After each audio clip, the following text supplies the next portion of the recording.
여러분, 저희들이 이 예수님의 생애를 샅샅이 살펴보고 있는데 이것은 정말 꼭 필요한 일이에요. 우리가 예수님에 대해서 알지 못한다면 사실 우리가 믿는다고 말할 수 없죠. 그렇죠? 예, 믿는다는 것은 주님을 의지하고 그분을 믿는다는 것이니까. 자, 그래서 오늘은 예수님께서 특별히 우리가 저번 시간에 예수님께서 5,000명, 남자만 5,000명, 예, 그 많은 사람의 필요를 공급해 주신 그런 능력의 이적을 베푸신 사건을 우리가 공부하지 않았습니까? 그런데 그 사건 이후에 있었던 일들이 있어요. 우리가 오늘 그것을 공부할 것인데, 그것은 이 사람들이 왜 예수님을 신뢰해야 하는지. 여러분, 신뢰란 단어는 믿는다는 것만 있는 것이 아니에요. 신뢰란 단어는 굳게 믿고 의지한다는 뜻을 갖고 있어요. 의지. 여러분, 우리가 무엇을 의지한다. 의지란 것은 무엇입니까? 의지할 때에는 내 생각이 있어서는 안 돼요. 내 생각이 있으면 나를 의지하게 되어 있지. 그렇죠? 사람은. 그래서 이 의지란 것에는 내 생각을 버리고 주님의 뜻이 내 생각이 되어질 때, 그때 내가 주님을 의지할 수가 있게 되는 거예요. 그래서 오늘 우리가 공부할 것은 왜 우리가 이 신뢰를 배워야 하는가, 우리가 왜 주님을 믿고 의지할 필요성을 느껴야 하는가, 여기에 대해서 주님이 교훈하셨어요. 자, 우리 오늘 이 말씀은 아주 사람들이 좋아하는 이 베드로가 물 위를 걸어가는 그 사건이잖아요. 자, 근데 사실 그것이 주제가 아니에요. 그렇죠? 자, 오늘 이 말씀이 마태복음과 마가복음과 요한복음 세 글에 나와 있는데, 우리는 마태복음 14장을 펴보겠어요. 마태복음 14장. 여러분은 이 글을 마태복음, 마가복음, 요한복음을 다 같이 읽어야 오늘 우리가 이 말씀을 이해할 수 있습니다. 자, 그러나 우리는 오늘 종합해서 14장을 펴보겠어요. 14장 22절부터 시작됩니다. 14장 22절부터 33절까지가 이제 오늘 우리가 공부할 것이에요. 자, 22절에 읽어보면 이렇게 시작해요. 예수께서 즉시 제자들을 재촉하사 자기가 무리를 보내는 동안에 배를 타고 앞서 건너편으로 가게 하시고, 이렇게 나오잖아요. 여기 22절부터 33절까지 읽어보면 똑같은 단어가 나오는 게 있는데, 그것이 즉시예요. 즉시.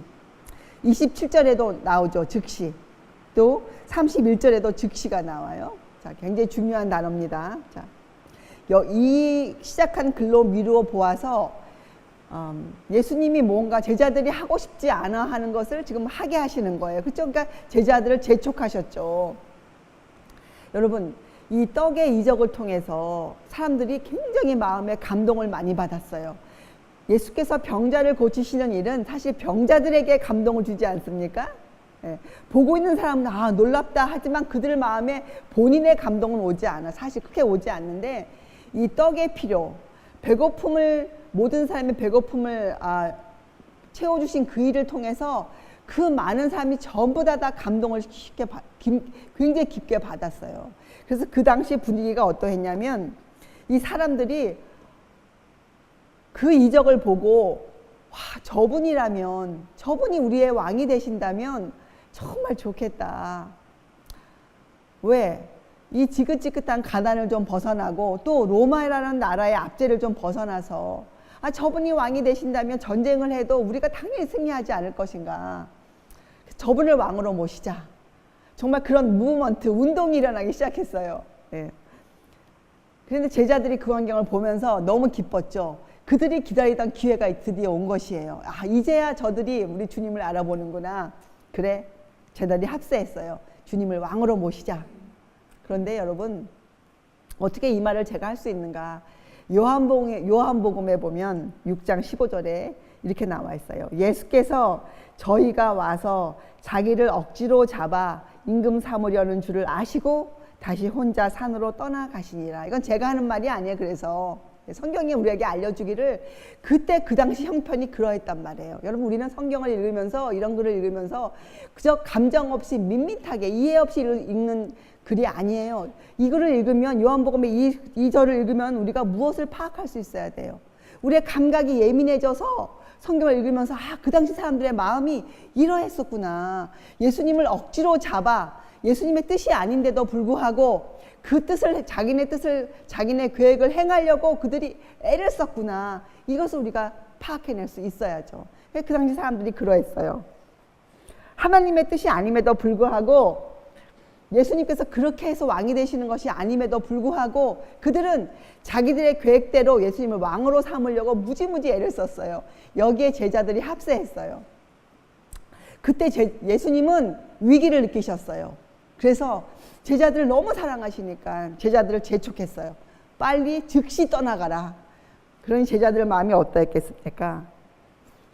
불만이 들기 시작했죠. 아니 이렇게 좋은 기회를 놓치고 아니 저분이 너무 겸손하신가? 이러면서 마음에 불만을 갖고 그러다 예수님의 그 위험 있는 그 말씀에 거역할 수는 없었어요. 군중들도 떠나가고 군중들이 떠나갈 때는 그 감동이 다 사라졌죠. 그래서 이런 감정의 감동은 사실 신앙에 큰 도움이 되지 못해요. 우리의 진짜 감동은 말씀으로 인해서 내 형편이 어찌하든지 내 상황이 어찌하든지 주의 말씀이 그러하다. 여기에서 오는 깊은 신뢰가 우리에게 필요한 것이죠. 군중들은 그렇지 못했기 때문에 자기들의 계획에 따른 감동이었기 때문에 그 감동이 금방 식어버리고 예수님에 대해서 불평을 하면서 저 사람이 아닌가? 저분은 저것이 겸손인가? 이렇게 예수님을 조롱하며 군중들은 떠나갔어요. 제자들은 마음에 불만을 갖고 참 왜 떠나가라 그래? 미적미적거리면서 예수님이 재촉했어요. 떠나가라, 떠나가라. 제자들이 배를 타고 예수님과 건너편에서 만나기로 하고 떠나갔어요. 그 안에 예수님은 산으로 가셨다고 나와 있어요. 산으로. 왜요? 왜 가셨을까요? 여기서 기도하시러 가셨다고 했는데 자신을 위해 기도하셨을까요? 예수님께서? 아니에요. 예수님은 기도하실 분이 없으셨어요. 예수님은 제자들이 예수님의 그 본질, 예수님의 그 거룩한 사명의 본질을 깨닫지 못하고 자기들의 뜻을 버리지 못하는 그 제자들을 보시고 앞으로 제자들이 겪어야 할 그 시험을 보셨어요. 앞으로 곧 있을 십자가를 예수님이 보셨어요. 제자들이 너무 안 됐어요. 예수님 마음에 그들을 사랑하는 그 동정심, 긍휼이 크셨어요. 그리고 예수님은 이제 곧 당신의 공생애가 끝날 것과 많은 사람이 예수님을 구주로 영접하지 않을 것을 주님이 아셨어요. 그 예수님 마음이 괴로우셨어요. 마음이 너무 괴로우시고 사실은 절박하셨어요. 그 예수님을 배반할 그 사람들을 바라보실 때 예수님의 마음이 절박하셨어요. 여러분 우리가 이 마음이 필요해요. 우리가 예수님을 반대하는 진리를 믿지 않는 사람들을 볼 때마다 또 그렇게 행하는 우리 자신의 마음을 볼 때마다 우리의 심령이 괴로워야 돼요. 그래서 우리가 주님께 무릎을 꿇을 수 있어야 돼요. 예수님은 하나님께 무릎을 꿇었어요. 왜요? 그 제자들에게 앞으로 십자가에 대해 밝혀야 하는데 예수님의 그 사명에 대해서 그래서 예수님의 사명에 대해서 알려줘야 할 텐데 예수님 그래서 하나님 앞에 무릎을 꿇고 제자들을 위하여 기도하셨어요.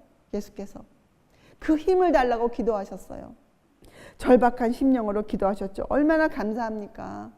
그렇죠? 저는 이 글을 읽으면서 이러한 생각이 떠올랐어요.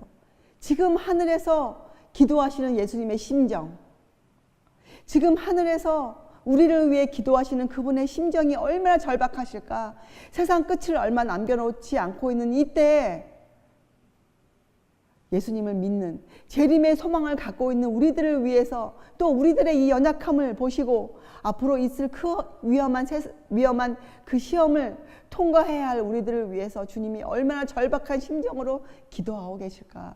여러분 우리가 예수님의 그 심정을 조금이라도 이해한다면 우리가 아마 주님께 무릎을 꿇을 수 있을 거예요. 우리도 그런 절박한 심정으로 주님께 감사함으로 우리가 무릎을 꿇을 수 있지 않을까요? 정말 우리에게 오늘 이 교훈을 통해서 우리에게 그런 마음이 필요해요.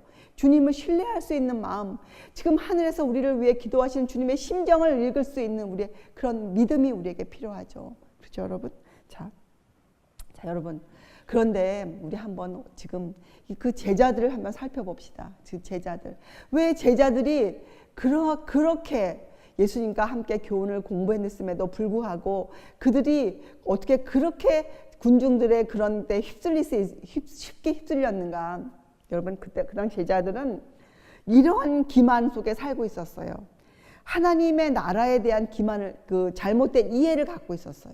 그것이 그 당시 일반적인 기만이었어요. 여러분, 지금도 이 하나님의 나라에 대한 잘못된 이해가 참 크죠.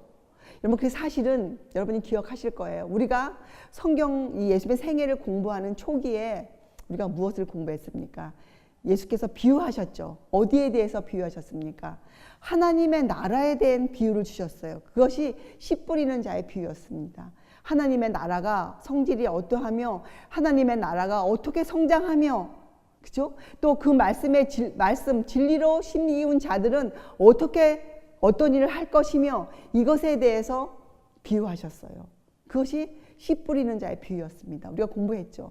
자, 그런데 예수께서 놀랍게도 마지막 때에도 비유하실 때 천국은 이러하니 이렇게 비유하세요.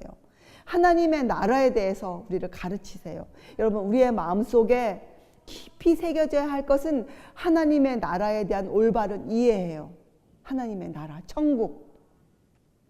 지금도 이 천국에 대한 이해가 잘못되어 있어서 사람들이 예수님의 재림을 잘못 오해하고 있죠. 또 천국에 대한 이해가 잘못되어 있기 때문에 지금 이 땅에서 사람들이 예수님을 오해하며 살고 있어요.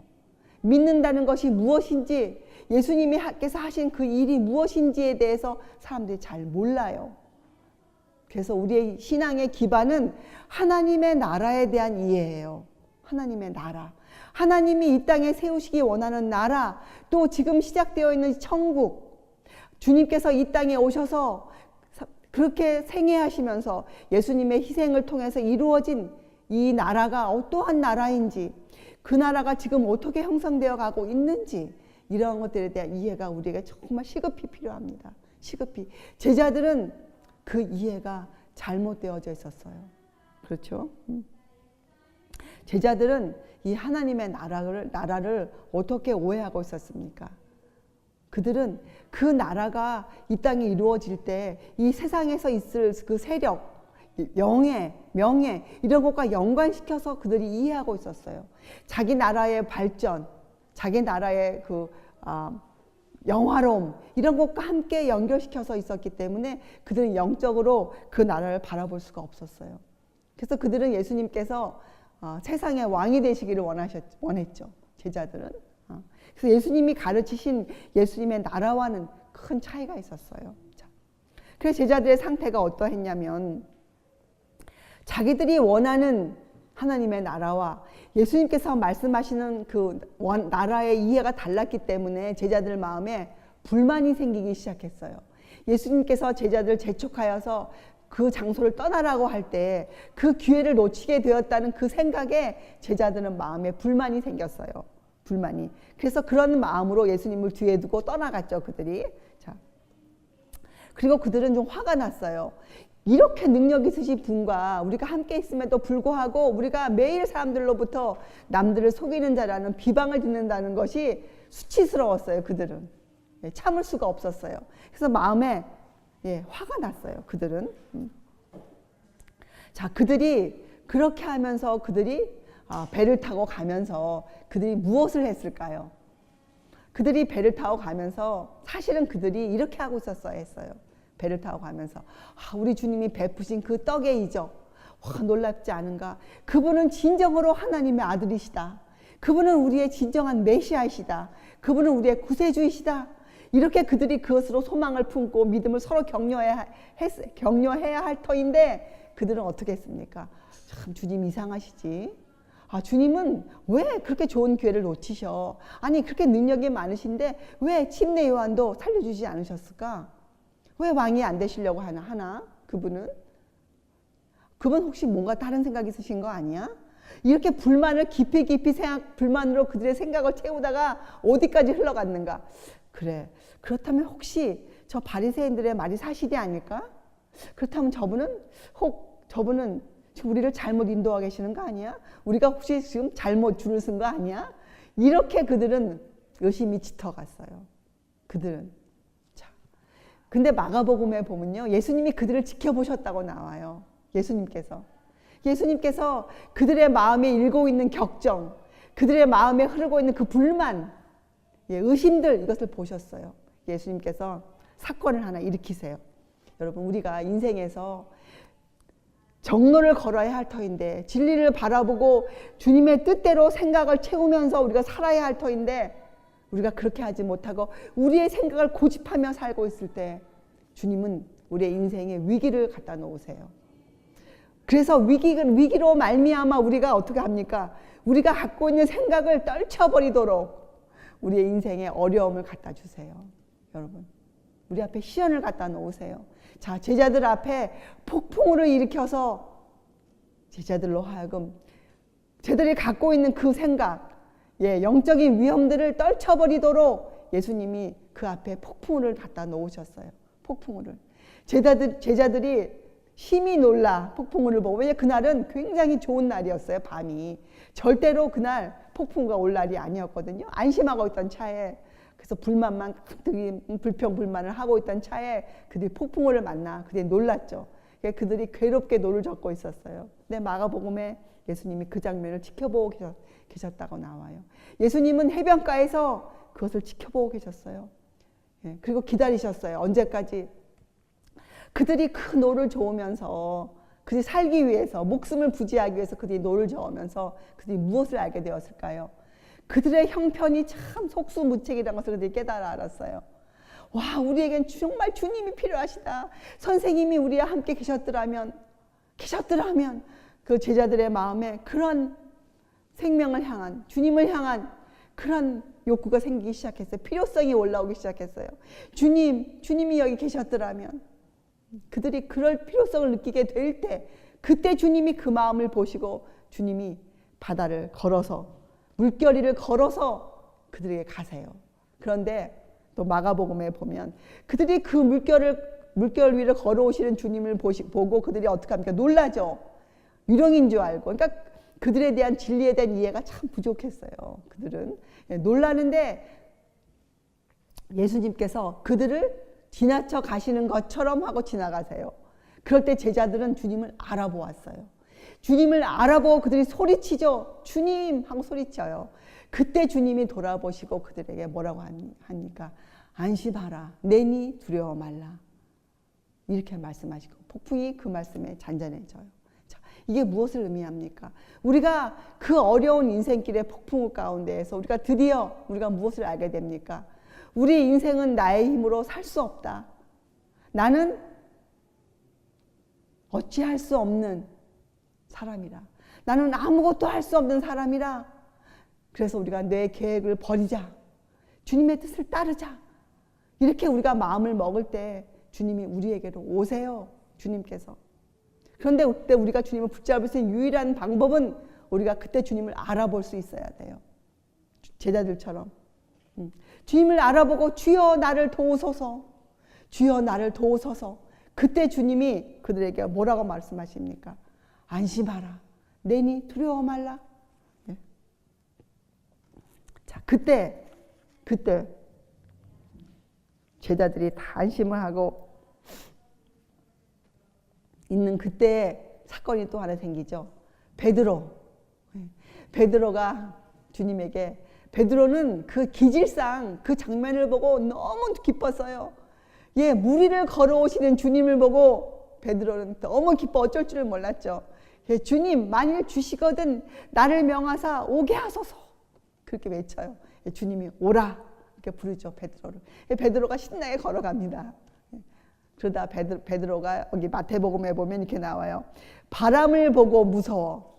베드로가 주님만 보고 갔으면 아마 갔을 것이에요. 근데 베드로가 그만 눈길을 바람을 보았어요. 아마 베드로가 이렇게 했을 것이에요. 베드로 기질상, 우리가 이런 것들은 충분히 알아볼 수 있는 것인데, 베드로 기질상, 베드로가 바다 위로 걸어가는 그때 베드로 마음에 기질상 베드로가 아마 제자들을 자기 제자들을 견눈에서 보았을 것이에요. 그러면서 아하, 나는 걷고 있다.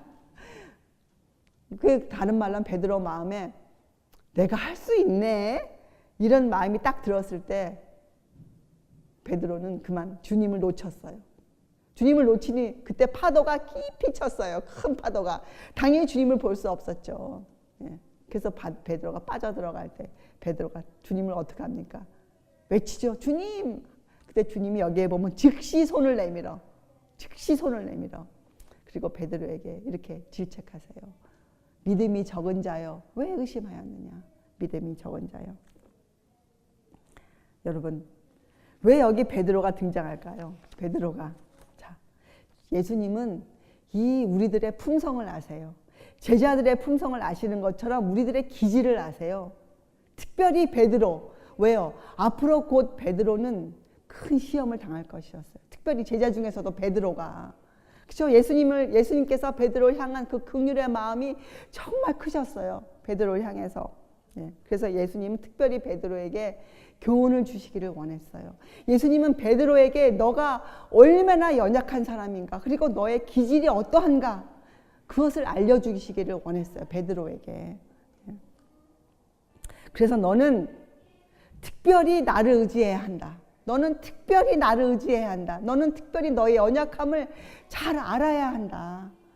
그 교훈을 주시고 싶으셨는데 베드로가 그 교훈을 배우는데 참 느렸죠. 정말 느렸어요. 그래서 베드로는 자기에게 그 시험이 왔을 때 그만 넘어지고 말았죠. 자, 우리가 오늘 이 베드로의 교훈을 우리 마음에 새겨야 하는 이유는 바로 이것이에요. 우리도 만약 오늘 이 교훈을 통해서 이 교훈을 세우지 못하고 그저 무리를 걸은 베드로만 좋아 보인다면 우리도 시험이 올 때 넘어지고 말 것이에요, 여러분. 그래서 지금 우리는 주님께 특별히 배우고 있어야 할 사람들이에요. 왜요? 앞으로 성경은 우리에게 어떻게 경고하고 있습니까? 재림을 너희가 정말로 사모하는 자들이라면 앞으로 세상에는 개국 이래로 없던 환난이 지나갈 것이다. 올 것이다. 우리에게 그것을 대비하고 있으라고 예수님 우리에게 분명히 경고하셨어요. 그렇죠, 여러분. 우리의 마음을 준비하라. 열처녀의 비유를 주시지 않으셨습니까? 우리는 지금 성령님의 인도하심으로 우리의 품성을 개발시키고 있어야 할 책임이 있는 사람들이에요. 우리가 만약 이것을 등한히 하고 있다면 우리는 베드로처럼 그 시험에 넘어지고 말 것이에요. 우리는 오늘 우리의 품성이 얼마나 연약한지를 특별히 필히 알고 있어야 돼요. 우리의 품성이 얼마나, 우리의 기질이 어떠한지, 나의 약점이 무엇인지를 우리는 분명히 지금 알고 있어야 돼요. 오늘 그것이 베드로의 교훈이에요. 자, 여러분, 세상에 있는 모든 사람은 인생이라는 시험의 폭풍을 지나가야 합니다. 이 폭풍을 지나가야 마지막 때의 시험도 지나갈 수가 있어요. 인생을 살아야 돼요. 우리가 매일매일 생활 가운데서 우리가 승리를 맛보아야 돼요.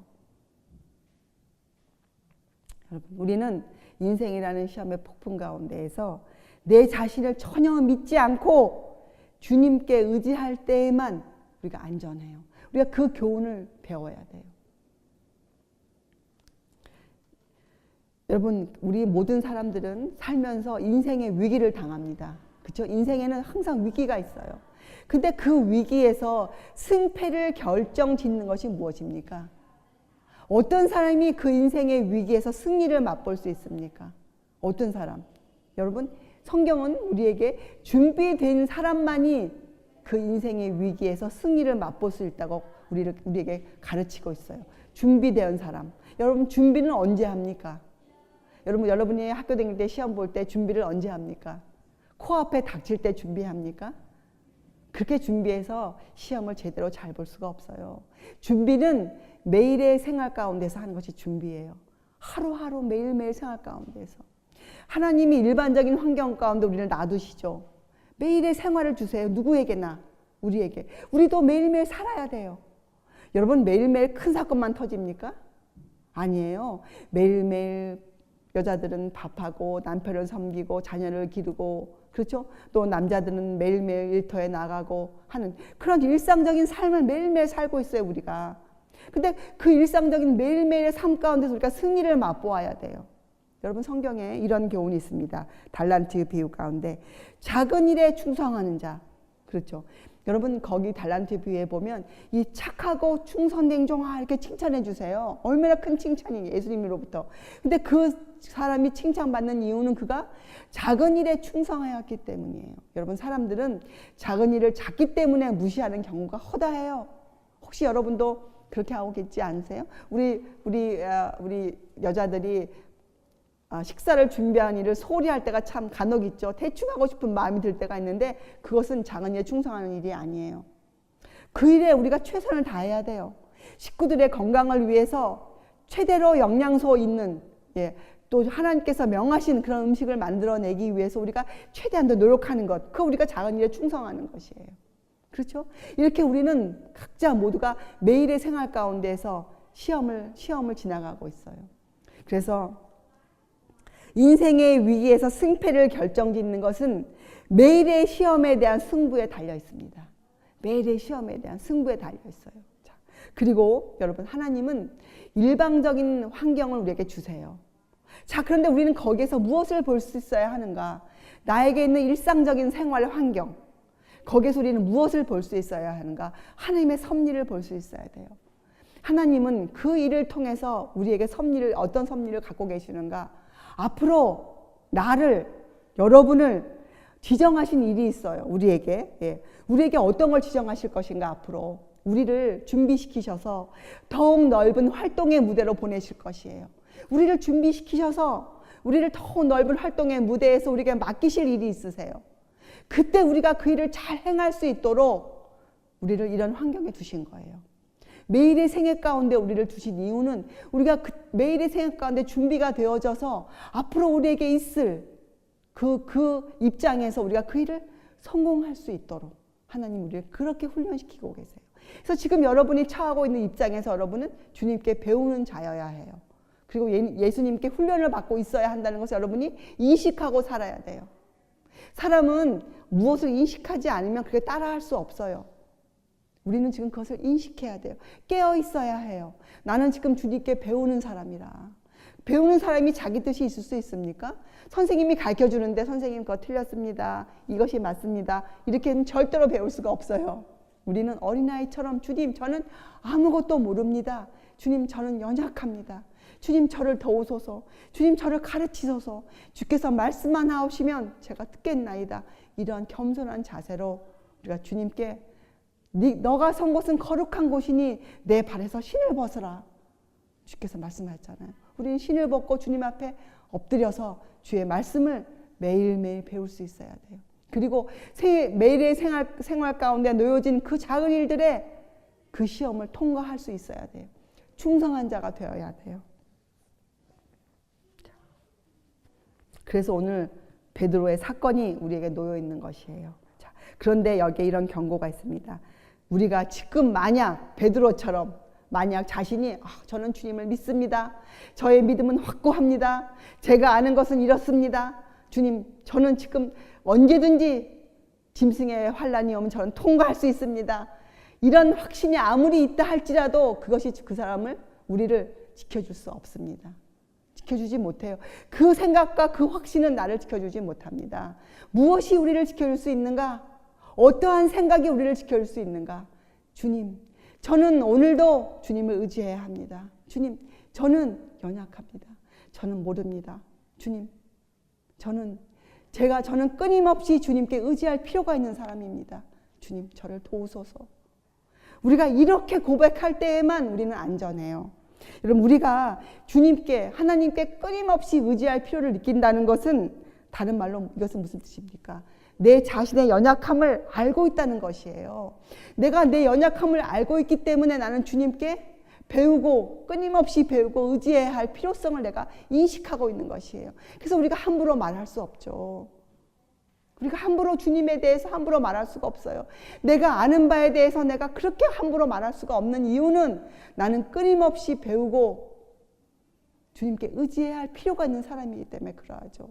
우리가 외칠 수 있는 것은 보라, 주님을 보라. 주님만을 우리가 외칠 수 있는 거예요. 우리가 주의 십자가만을 외칠 수 있는 것이에요. 여러분, 이 신뢰의 필요를 깨닫지 못하는 자는 그 누구라 할지라도 넘어지고 말 것입니다. 여러분, 사단은 호시탐탐 우리를 노리고 있어요. 우리를 어떻게 노리는 줄, 어디를 어떻게 노리는 줄 아세요? 사단은 우리의 품성을 노려요. 어떤 품성? 유전적으로 갖고 있는 우리의 약점 또는 개발된 품성의 특성. 우리의 품성이 아닙니다. 개발된 품성이에요. 그 특성을 우리가 안심하고 있을 때, 베드로처럼, 베드로가 물 위로 걸어간 것은 베드로의 힘이 아니었어요. 그렇잖아요? 네. 그것처럼 개발되어진 품성, 그것은 우리의 것이 아니에요. 주님의 것이잖아요. 그래서 우리는 안심하고 있을 수가 없어요. 근데 그것을 믿고 있을 때, 그것을 안전하다고 느끼고 있을 때 사단은 그런 것들을 이용해요.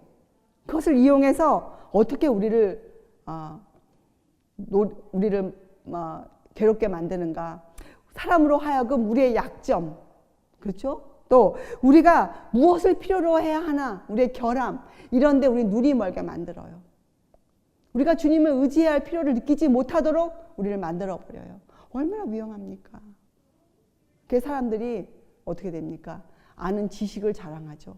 사람들이 그렇게 살아야 할 필요성을 느끼지 못하는 거예요. 사람들이. 경건의 능력이 왜 필요한지를 사람들이 느끼지 못하는 것이에요. 그래서 자기들이 아는 지식을 자랑하죠. 아는 지식을. 이것은 주님의 경고예요. 여러분, 예수님께서 베드로에게 오라 한 건 약속이잖아요. 나에게로 오라. 그렇죠? 근데 베드로가 가다가 물에 빠졌어요. 그것은 다른 말로 하면 베드로는 주님께 갔지만 주님을 의지하지 못했어요. 100% 베드로는. 자, 그것은 우리가 주님을 의지할 수 있을 때는 우리가 무엇을 붙잡을 때 주님을 의지할 수 있는가? 성경은 그것을 주님의 신성이라 이렇게 말하고 있어요. 주님이 하나님의 어린 양이라는 걸 우리가 믿을 때 우리가 주님을 의지할 수가 있어요. 여러분, 그래서 우리가 이 주님의 거룩하심에 대해서 함부로 논의할 수 없는 이유는 이 신성은 정말 우리에게 주님을 믿을 수 있는 근거를 마련해 주는 것이에요.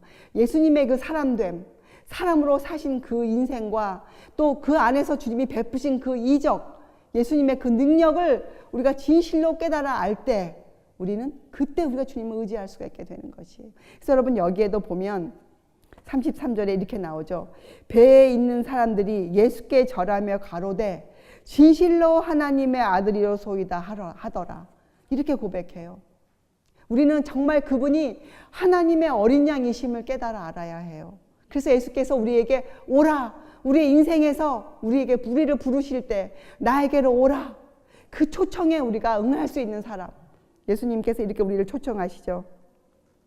뭐라고 초청하십니까?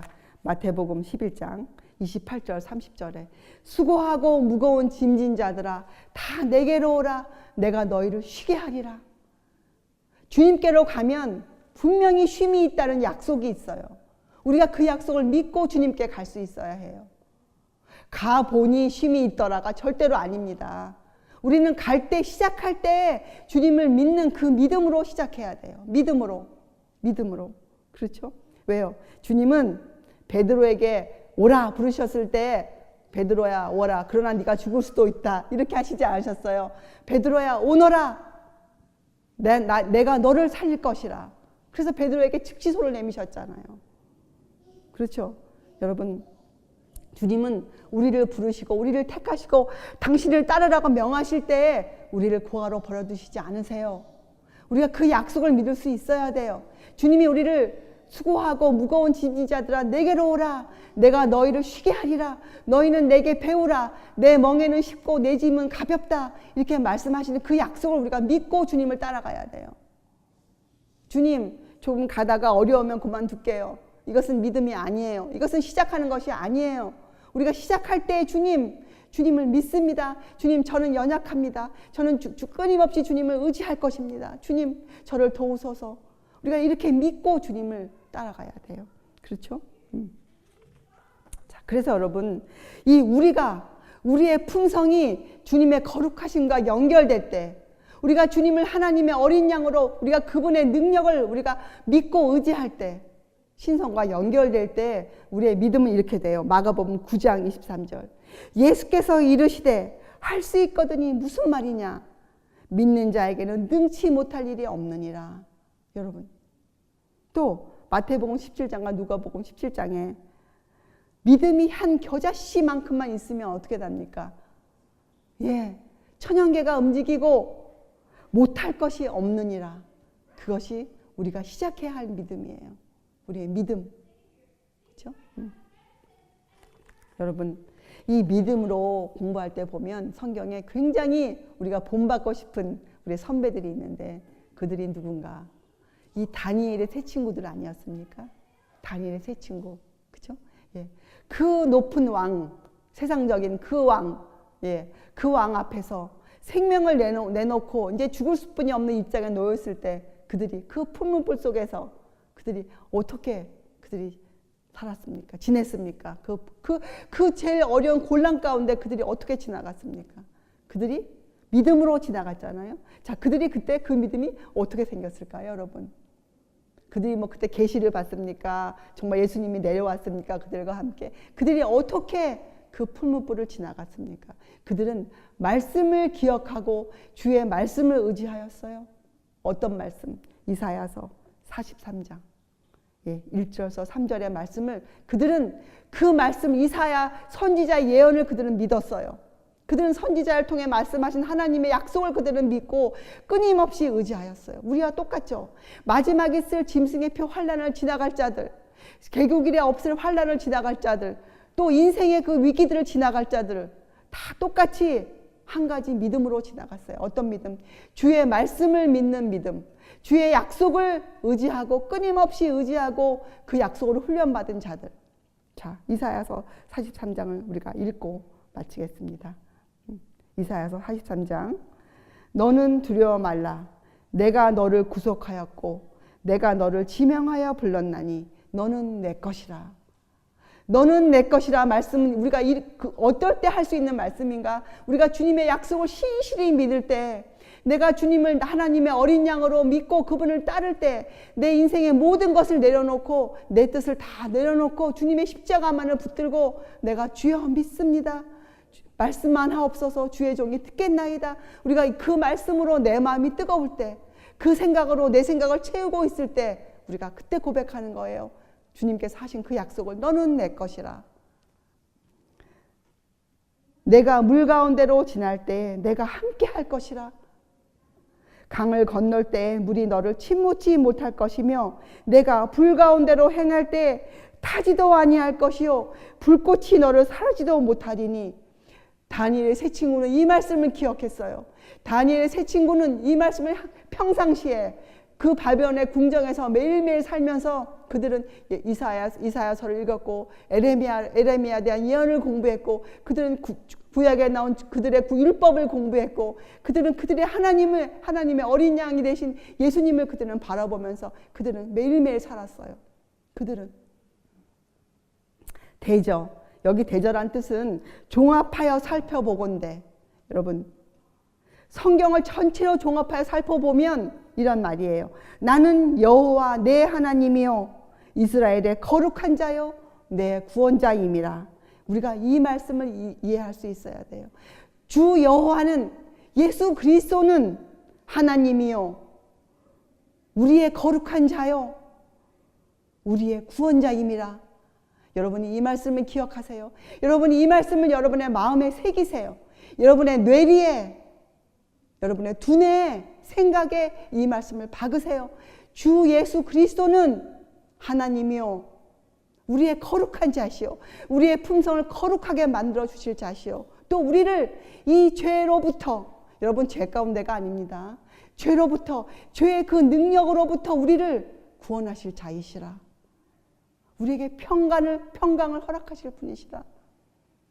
예? 우리를 쉬게 하실 분이시라. 우리에게 쉼을 허락하시는 분이시라. 여러분, 우리의 행복과 안전은 여기에 달려 있어요. 여러분의 행복과 안전은 우리가 정말 그날의 주님을 볼 것인가 아니면 우리가 멸망할 것인가, 거기에 대한 안전은 우리가 끊임없이 주님께 의지할 필요를 느끼는 것, 우리가 끊임없이 매일매일 생활의 가운데에서 주님을 필요로 하는 그 필요성, 나의 연약함을 아는, 나의 속절없음을 깨닫는 것, 이것만이 우리를 안전하게 지켜줄 것이에요. 여러분과 저는 정말 세상 끝에 살고 있지 않습니까? 오늘 베드로가 바다 위를 걸어가다 물에 빠진 그 베드로의 품성에 대한 그 이해, 예수님께서 얼마나 지금 절박한 심정으로 하늘에서 우리를 위해 기도하고 계시는가. 여러분, 그럼 우리가 무릎이 꿇어지겠죠. 우리가 지금 얼마큼 예수님의 주신 그 교훈의 말씀을 등한히 여기고 있는가. 여러분, 성경을 여러분이 얼마나 등한히 여기고 계신가. 우리는 주의 말씀을 정말 세상에 그 무엇보다도 나에게 가장 귀한 보화로 여겨야 돼요.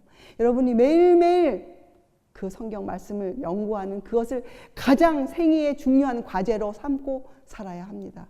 여러분, 거기에서 우리가 정말 뒤로 물러나지 않도록, 우리가 매일매일 전진할 수 있도록, 우리가 주의 말씀을 깨닫는 우리의 그 지력이, 이해력이 매일매일 높아지기를 여러분께 간구드립니다. 부탁드립니다. 그리고 그것이 여러분의 기도 제목, 성령께서 여러분의 이해력을 넓혀주시기를, 성령께서 우리에게 오셔서 우리의 마음을 넓히시고 우리의 이해력을 넓혀주셔서 우리가 주 예수 그리스도를 바라볼 수 있도록 해주시기를 우리가 주께 간구드리기를 부탁드립니다. 예, 우리 함께 기도하시겠어요? 하늘에 계신 하나님 아버지, 우리의 주 예수 그리스도시여, 주님, 저희들의 인생의 위기에서 승리하기를 원합니다. 저희들 주님 오실 그날에 주님을 만나기를 저희들이 얼마나 사모하는지 모릅니다. 주님, 이제 저희들이 주께 배우고 주님으로부터 훈련받기를 기뻐하는 자가 되기로 저희가 오늘도 결단하였습니다. 주님, 저희의 매일의 생활 가운데서 저희들이 주님만을 붙들고 주님을 의지할 수 있도록 주님 저희들을 도와주시옵소서. 오늘 저희들이 그 당시 주님의 제자들처럼 주님께 외칩니다. 주님, 저희들을 도와주시옵소서. 주님, 저희들의 생애를 도우셔서 저희가 주님만을 의지하고 주님, 저희가 그렇게 살 수 있도록 주님 매일매일 저희들을 도와주시옵소서. 감사드리오며 귀하신 예수 그리스도의 이름으로 아버지께 간절히 기도드리옵나이다. 아멘.